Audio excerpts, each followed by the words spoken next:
Welcome. In this video, I'll show you how to install Vanguard for Valorant. If you find this video helpful, please leave a like and subscribe to the channel for more such tutorials. Now, you don't have to download a standalone Vanguard, okay?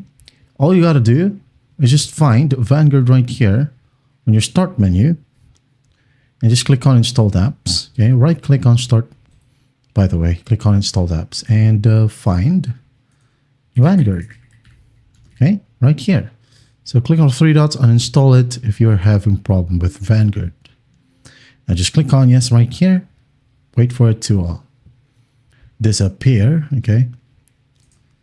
Wait a bit. There you go. Now once that's done, just open up a Riot client.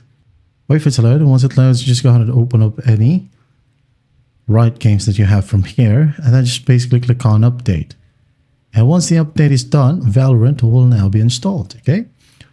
After this update right here, it will just ask you to restart your computer. Okay, I'm just going to show you right here in a moment. And if it asks you to restart, well, go ahead and restart your computer. As you can see here, restart it, and once done, launch Valorant, and you should be good to go.